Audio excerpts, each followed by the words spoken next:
love that we're all the same brand of weird. Like, it's a Wednesday night, we chose to come and sit in a room full of strangers and watch Netflix, and then sit afterwards and watch a panel discussion about the show. I appreciate everybody who's here tonight. Yes, and shout out to the Rose Garden. Who's from the Rose Garden here? Woo! Love it. Yes, we appreciate you guys so much. And if you love this debrief, you can go listen to our podcast on all platforms. 2 Black Girls, 1 Rose. Yes. And the Patreon, our Rose Garden, that's the beloved community. If you want more of us, head on over. Okay, so let's get into it. All right, let's do it. So this finale was, I think, a little predictable. I think we all knew that Tyler and Ashley were going to say yes, right? Garrett and Taylor, of course, that was going to happen. The reunion next week, that's going to be the tea. That's really it. Yeah. That's really going to be it. Right? I want surprises. I want all the kids to pop out one by one. I just can't wait for his explanation. Yeah. That performance, I can't wait to see it. Okay, so Dr. Laura and Beth, let's dive in. I appreciate you guys being here. We're going to pick the shit out of your brains tonight. Oh my God, that's what we're here for. We're so thrilled to be doing something like this. So thank you for having us. Great. So this was a solid season of Love is Blind. There's a lot to unpack. We're going to start, of course, with Tyler and Ashley. Yes. Oh, God. So how many of you have been following the Tyler, baby, mama, okay, everybody. Everybody. Okay. So for those who don't know, Tyler has 3 kids. He told Ashley they were sperm donor babies. We hear him tell her also that they don't know what he looks like. It was a friend that, lesbian friend, a couple that wanted to have kids. He donated the sperm, and that's all it was. All of that is a lie. We've since seen the pictures of him at Christmas with the babies, the pumpkin patch photos. The baby's mother has come forward and shared her story. She said that the first child was, a sperm donor child, but then he eventually stepped in to be a father. And then the other 2 children were conceived consensually and naturally. They were living as a family of 5 up until he left for filming, and he has not seen her or the children in a year since they filmed. Oh, I didn't know that part. Yeah, that's cherry on 10. Oh, that's awesome. So Beth, I want to start with you. You do a lot of work with women, particularly dealing with like societal expectations and timelines and the like. We're going to get back to Tyler, but I do want to start with Ashley in particular. So all season we've seen Ashley say things like, my time has finally come, I'm 32, I'm finally having my fairy tale. We all know or have been this woman, particularly if you're in your 30s. Yes. The dating pool is trash. And sometimes you're sitting across from a guy and you're like, this might be my guy. I might have to make this my guy, right? Turn him into my guy. Turn him into my guy, right. Now, Tyler presented pretty well, right? Like pretty perfectly, I would say. However, there was a huge red flag that I think Ashley forgave him very quickly for, and that's the fact that he fathered 3 children. Sperm donor babies or not, like he didn't tell her that in the pods at all. My question for you, how does Ashley, someone who, she was celibate for 2 years, she did therapy, she did the work, how do you go from doing the work, right? Doing the work for yourself to now seemingly trusting a stranger with your heart? And it seems like she kind of lacks some boundaries as well. Can you talk to us about what that's about? Oh, okay. I'm going to respond as a human before a therapist first. I was devastated to watch this episode and to watch her particularly say things like feeling so emotionally protected and protected by him, all the while knowing what you shared with me this morning was this news, these bombshells. I do speak a lot to societal pressures and timelines, especially for women. And I think sometimes when we're feeling this pressure and this urgency, our decisions could be really clouded. And I think there's a lot happening when you're going through this experiment. I think there's a lot that's overwhelming. And I think there's not maybe enough time to sit and be reflective and really clear on who this person is. And she was saying things like, this was my fairy tale. I was waiting for this day. I knew this day would happen. So I think all of those things kind of compounded. And I think there's just this intensity of emotions that's happening that's not allowing people, again, to see clearly. So even when she did find out about the sperm babies, she did kind of overlook that pretty quickly. And I was watching tonight and I was remembering, and I don't know if anyone else remembers this, but I remember them sitting on the couch in the previous episode and she said, okay, I need to kind of see the papers. I need to see the things, the proof of like what this really looks like. So I'm kind of curious of like, that obviously didn't happen. So I'm curious for her why she didn't maybe dig a little deeper on that. It was really hard for me to watch, and I'm really curious to see the reunion and how things kind of unfold for them. Obviously there's some attachment issues that come up with her father, and it's just really hard for me to see her kind of unknowingly choose someone pretty similar. Yeah. And Beth, we have another question for you, but Laura, I know you can chime in because you deal with people pleasing. Yeah. This work that Ashley has claimed to do, as someone who focuses on clients who are over 30, you have a whole podcast about quieting the clock. What is that work that you assume that Ashley did, and how do you make sure, I'm assuming it's making sure you don't pick the wrong partner, right? Yeah, I guess that was really hard to watch. I'm unclear about what the healing she did, and I think that's something to keep in mind as we watch these shows. We don't have the full context of people, and in the work that we do, it's been so important to have a full picture, like family dynamics, origin wounds, attachment styles, and so we're getting little bits and pieces. So I'm kind of unclear on the healing that she did, but I'll also say I think this man did a really good job of pulling the wool over her eyes. I think in that regard, it's so heartbreaking because I think she did the work. I think she got to a place with her father that she was obviously able to accept him for who he was, like she said, and come to a place of acceptance. So that really speaks to her healing, and I think she got really played. What is some of the work she should have done in therapy? I don't know. Or that you would advise her to do, not even should have, because we don't know, but. I think a lot of work that I do with women and with couples is getting really clear on values, and I think she had an idea of what she didn't want. That's what she said in the episode, but maybe more clarity on what she needs. And honestly, like honesty and trust was so missing, and I want to give her the benefit of the doubt, but I think maybe there is some more healing to do to see the holes and maybe where someone isn't being so truthful or honest. And the red flags, right? But we all miss the red. This is a big red flag, but we all miss a lot of the red flags. So, Dr. Laura, up until the whole sperm donor situation, right? Tyler presents pretty well, as we saw, right? He was all in on Ashley from day one. He brings her coffee, she said, every morning. They pray together. That was the whole thing. Right. Oh my gosh. That you called from episode 1. That you never trusted that. I know. Crazy. He's done, as we said, a really, really good job at like making her feel very safe and comfortable with him. And yet this man is harboring the biggest secret of all, that he has 3 children. He seems like he is a master of compartmentalizing, but what is this? Is this a sociopath? Like, what are we watching? Yeah, definitely great questions. I mean, if anything, when I was watching in the pods, there's so much love bombing happening. And also, I think a lot of impression management and then mirroring of her. Like, I remember he said, I was a professional horse rider. I was like, really? Like, you're a professional horse rider? Like, how many people in the world were professional horse riders, possibly? It was like, and I think just beginning to piece it together, I think it came across later on is like pretty calculated. Like, I think he was really thinking about the fact that he was on TV.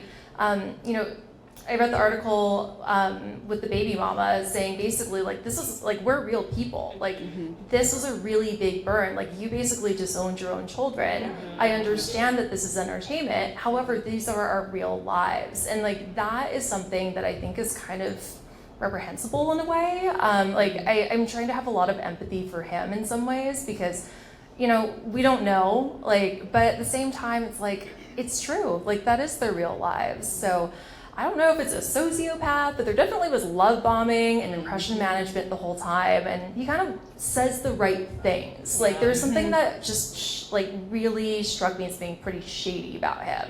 It was like, is this actually real, or is this just something for the cameras? Yeah, I think you definitely see the mirroring when you look back at the pods. She talked about being like a woman of faith. Now they pray all the time together. Like, he really leaned into some of those elements that she revealed about herself. I'm definitely most excited to see them at the reunion. I mean, Oh my God. there's just so much there that we need answers for. Okay, we're gonna segue to Ramses and Marissa. Oh my God, that's me. So, this is for either of you. So Ramses, we see, ultimately decides not to go through with the wedding. And in the end, he gives a lot of different reasons as to why. The one that stood out the most to me, which I called weeks ago, I knew was going to come back up. You did. This mismatch of energies, right? We got to know Marissa. She's very bubbly. She's like high energy. It's very infectious until, as Ramses said, it's too much, right?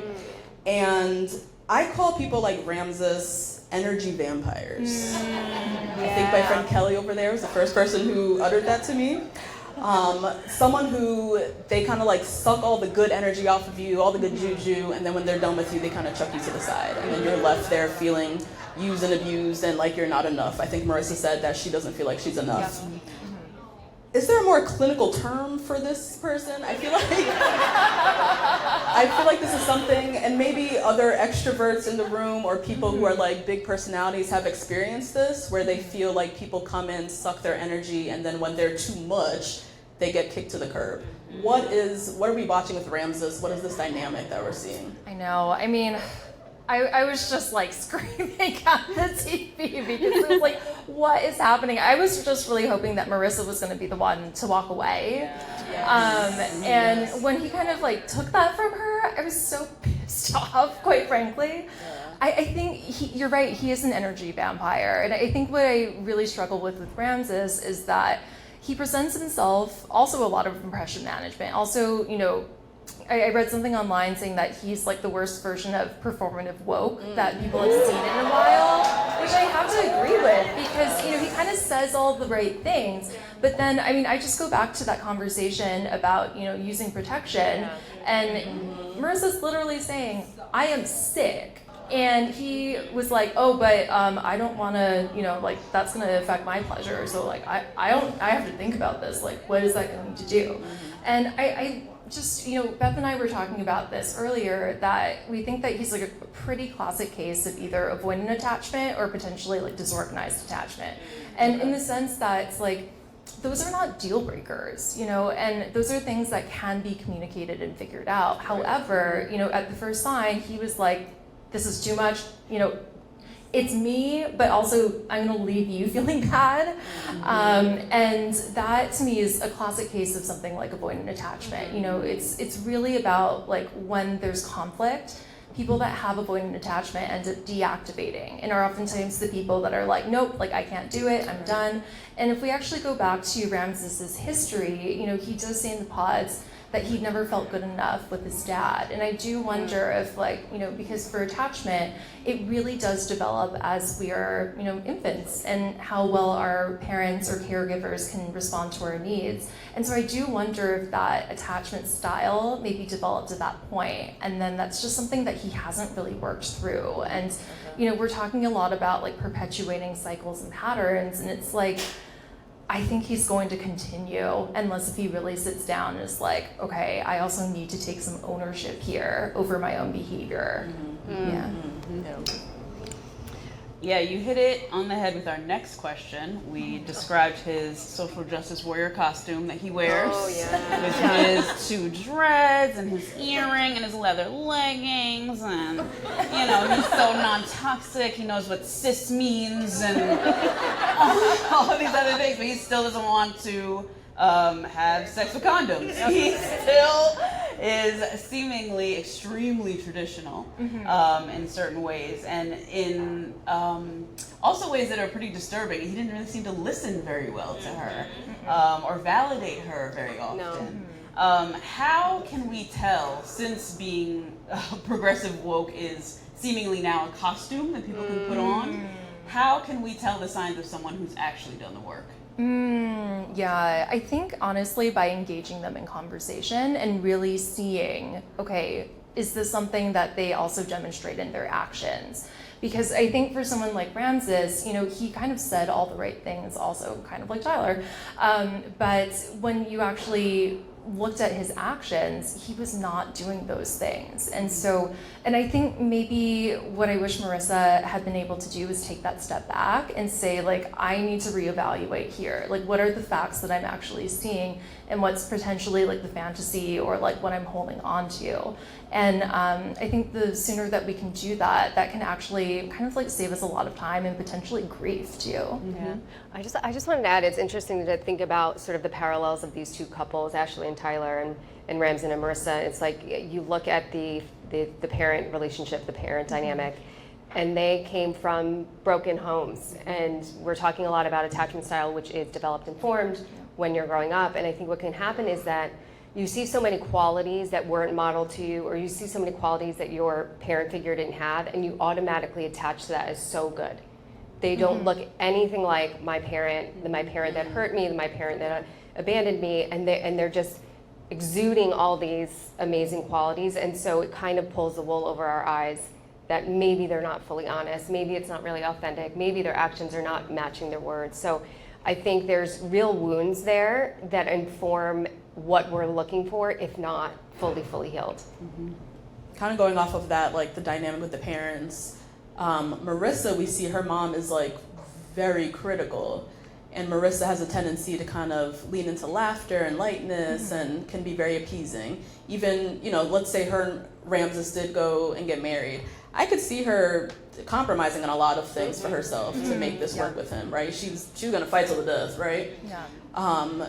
This people pleasing, this with Marissa, I don't know, is that like anxious attachment? Like, where is this? Is that having anything to do with her mother being so critical? I think definitely. You know, when I watch Marissa, I think that she has a classic case of a fawn response. So for those that might not know, you know, we all are programmed to have fight or flight when we're in a crisis. But there's more research that shows that there's also a fawn response. Like if you're thinking about, you know, a little deer like that's getting chased by a lion, that's the one that kind of like pretends to be dead and then might like feign an injury. And it's actually been shown to be really adaptive in some situations, especially when there's, you know, a situation at home that's really outside of the child's control. And I think, you know, even just watching her mom kind of ream out Ramses in that first meeting, you just see her kind of like smile and just kind of freeze. Like, and I noticed interestingly that none of the siblings either stepped in. You know, it was just really mom speaking.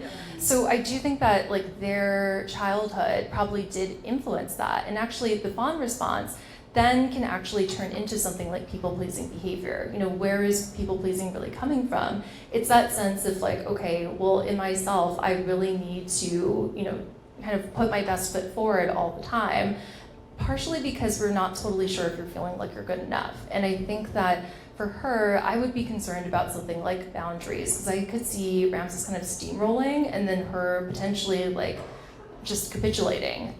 So I honestly think she dodged a bullet. Yeah, I agree. I was hoping the mom showed up in this episode. Oh, I know. We kept yelling like, turn off the mom, like we want to hear the conversation. Like, Well, speaking of steamrolling, Hannah and Nick. Yeah. So we want to take a little poll for the audience. Who's Team Hannah? Oh, you're alone in this one. Oh, Thank you. Another. Everybody else is Team Nick, Team... Okay.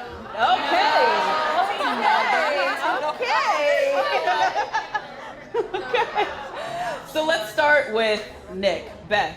Yes. There's a lot of little like white lies with Nick. He said he looked better than Travis Kelce. He said he had a man cave and a pool table. He said he could cook. He could barely boil water. We even saw. Oh my God, I know. Oh my God.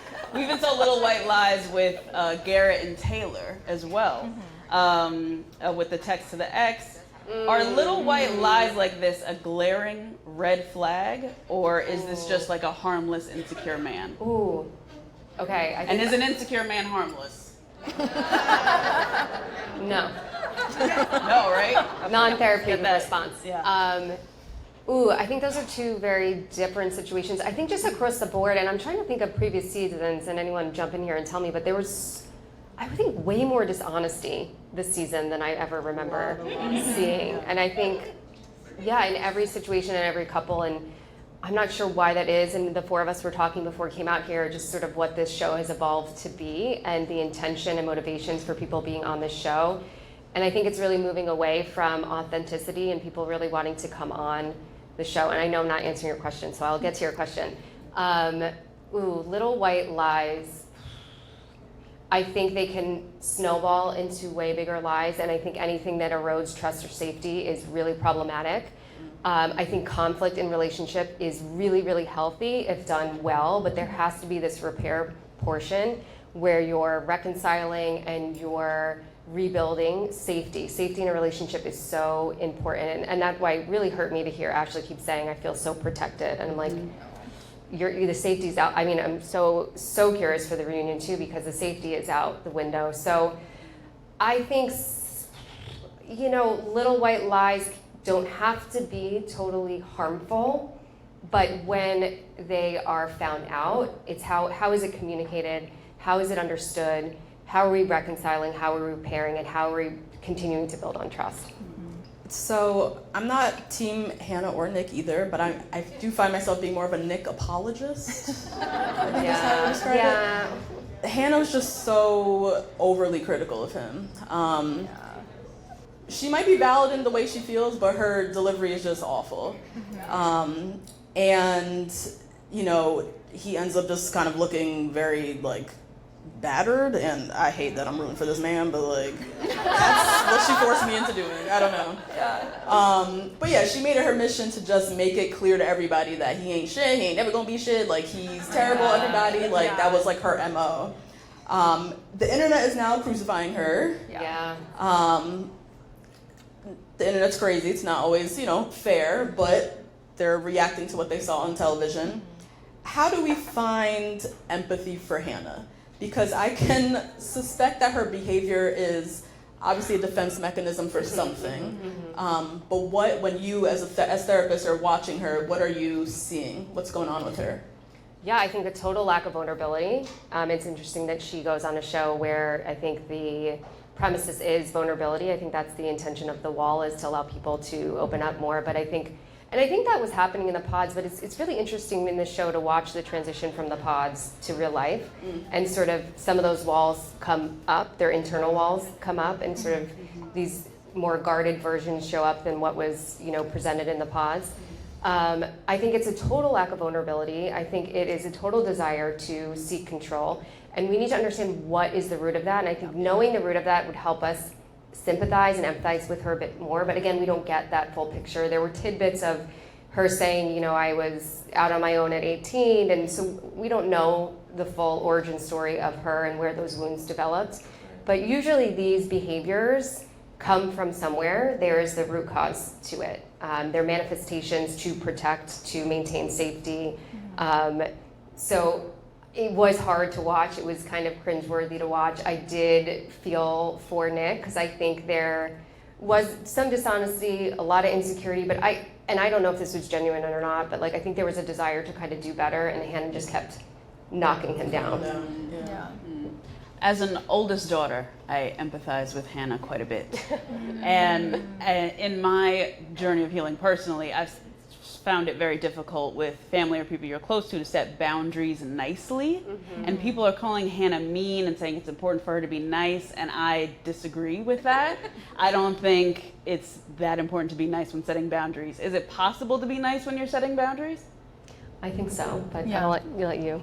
Yeah, I think definitely. And what I was so struck with for Hannah was that her family seemed really lovely. Also, it was wait, this doesn't really track for me. But I think for having empathy, like, I guess 2 questions. So having empathy for Hannah, I found myself struggling with that personally, but I also think that, if she was my therapy client, really, like as Beth was saying, trying to understand and doing some perspective taking of like what's actually driving her. Like I think there was so much projection happening from her onto Nick, and that to me strikes as someone who doesn't really love themselves or like is really still going through that process of healing, as you said.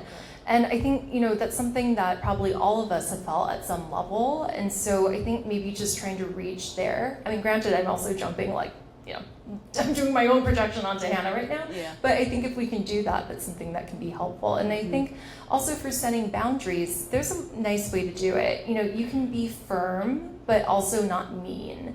And I think that she was just biting and like, it was really, really triggering, and I think she just kept going at him. But I think, a way to set a boundary would be to say like, hey, like this is not cool, this is what I need, and this is what I need from you. And have it be more of a discussion, or, just set the boundary and then let the other person try to figure it out. And then if it needs to be, tailored, then you go about and do that together. But it was just so one-sided from her. It was almost like she was just telling him what to do. Yeah, I can see that, I guess. Sorry, I know you're Team Hannah. I think one other thing I would want to say on boundaries is they don't have to be mean or nice. They have to be what keeps you safe. And so sometimes it's, being really thoughtful about who you're setting the boundary with, and they might not be able to receive any type of communication on the boundary, and that's something to know and understand. And if they can't, you don't have to communicate it to them. You just have to put it in place for yourself. Yeah. As Hannah was talking about having a 50-50 partner, we absolutely related to that as a podcast, as women in our 30s. A lot of women nowadays are looking for a true partnership, but instead they're finding a lot of potential when they're trying to find their equal. When you're dating somebody for potential, is it always doomed? Yes.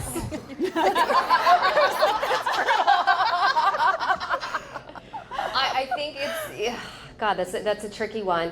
I think what happens, especially, dating is really difficult. I think a lot of personal work has to happen first to understand, our own values, what we're looking in for relationships, understanding our attachment styles, understanding the models around us, like who are the relationships we have seen? Are they securely attached relationships? Are they healthy relationships? I think there's so many things that inform what we think we want that drive bad decisions on who we're dating. And again, I talk a lot about this on my podcast. There's a lot of societal pressure and timelines externally and internally that may drive bad decisions or idealization. I mean, I did this in my own dating when I was single. Like I idealized someone so much and created this picture in my head of them and who they could be, and I wasn't seeing who it truly was in front of me. So I think dating for potential from that lens is very problematic and harmful. I think if someone you're dating possesses a lot of the core values that you're looking for and they still have room to grow, and they want to grow, that's the biggest thing, that they want to grow, I think that is totally fine. So growth, looking for room for growth, not necessarily a project. Right. We all have room for growth. Yeah, we all have room for growth and the desire, motivation to grow. Right. I mean, I think what we're seeing a lot in these episodes is like no accountability, no awareness. Like Ramsden and his whole. I mean, it was just so. I just wanted him to stop talking. Like it was just so bad. So when you see someone's desire to grow and to learn and to self-reflect and be aware, that's like gold star. Okay. Another disaster couple. Tim and Alex. I gotta ask the audience again. Team, I'm gonna take a nap when my parents-in-law are in town. Who was okay with that? Okay, she's like, yeah, I would. Okay. Team Tim or Tim apologists? What about Team Nat? Okay. Like team neither. So Proud about it. We've been talking a lot about attachment styles. When I look at Tim and Alex, I think I'm seeing two avoidant attachment people trying to make this work. Can you describe again what avoidant attachment is, and like, can two avoidants find love and make that work? Yeah, that's a great question. So avoidant attachment, again, it comes back to developing when you were a child. And basically what we know is that for people that end up developing avoidant was that their caregivers were not necessarily responding to all of their needs, or, they then learned like, okay, when I express a need, they felt something like shame or guilt for expressing that need. And so what they ended up doing is kind of bottling it up and becoming, you'll oftentimes hear people say, I'm like really self-reliant, like I don't really need anyone else, which is kind of a telltale sign that it could be someone with avoidant attachment. And can avoidance, so something that's really interesting actually is that people with avoidant attachment tend to recycle through dating apps, because actually, when you think about it, it's like other attachment styles might be kind of like linking off and they're good, and then the avoidant attachments kind of like don't have the glue, so they actually recycle through.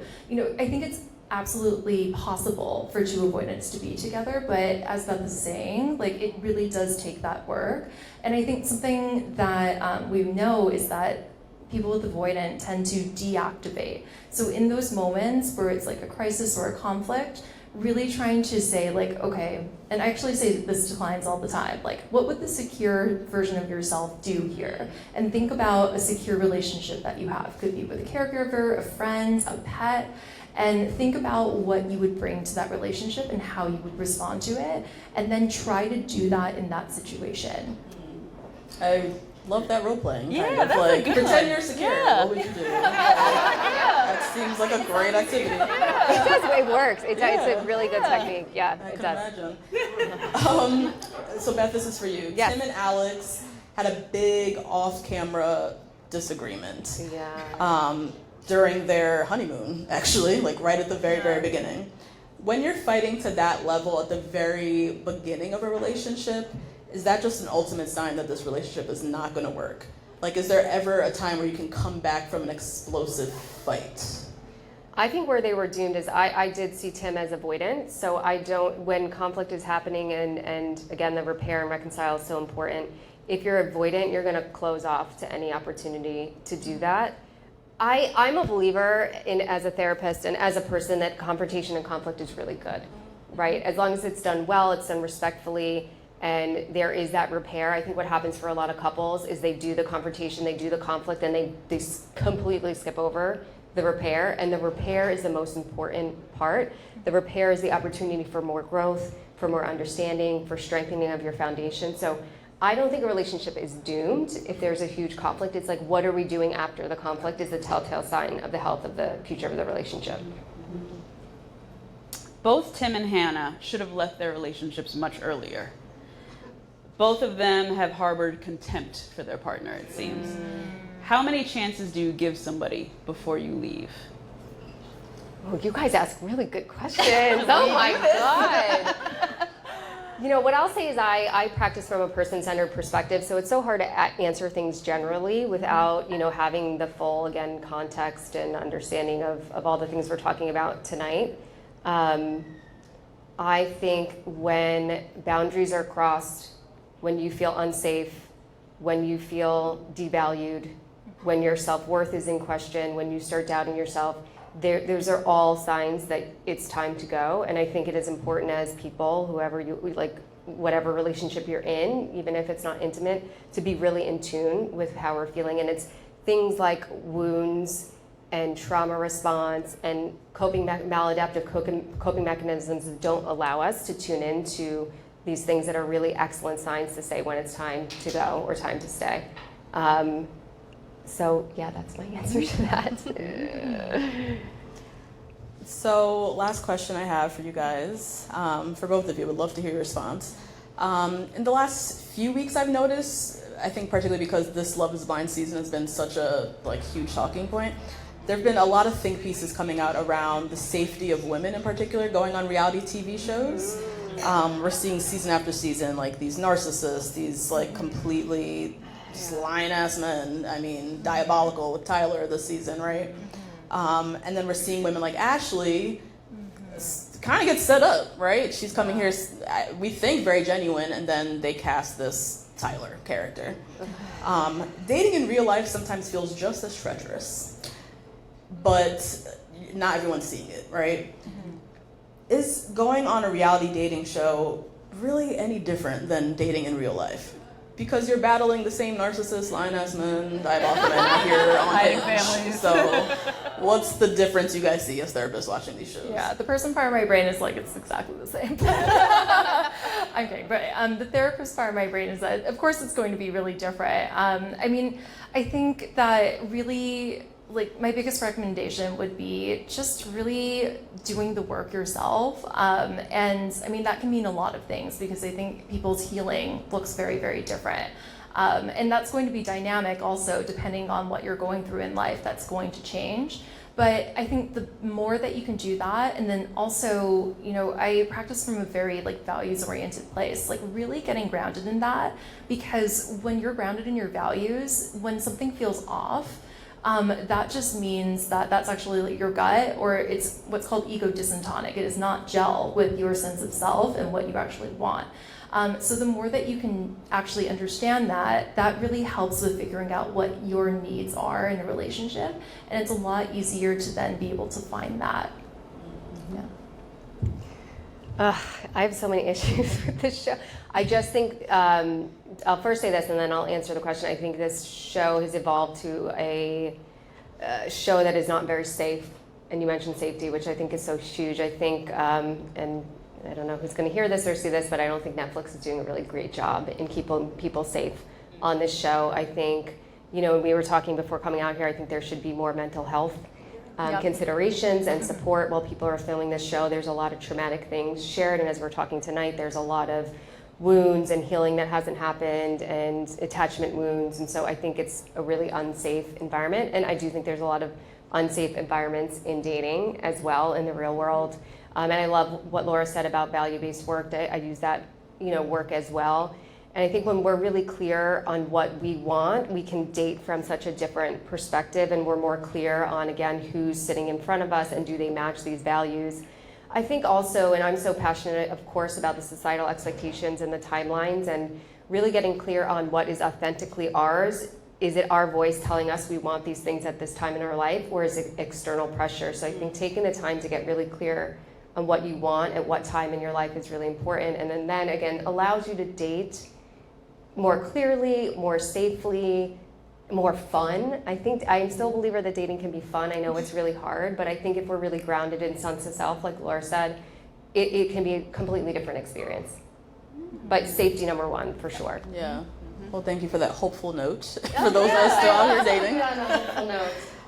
Beth and Dr. Laura, thank you so much for joining us and helping us debrief and dissect this season. Thank you everybody for being here. Amazing. We also want to say a huge thank you to Sid and Dara for planning this amazing event. Thank you to everyone who came out. We so appreciate you guys. Shout out to the Rose Garden. We love you guys so much. Thank you to Freehold for hosting. Thank you to Patreon for the whole film production. This is awesome. And we just really hope you guys check out our podcast, Two Black Girls, One Rose. Support Dr. Laura, support Beth as well, Quiet the Clock podcast. Oh, thank you. And have a good night, be safe, and watch the reunion. Oh, yeah.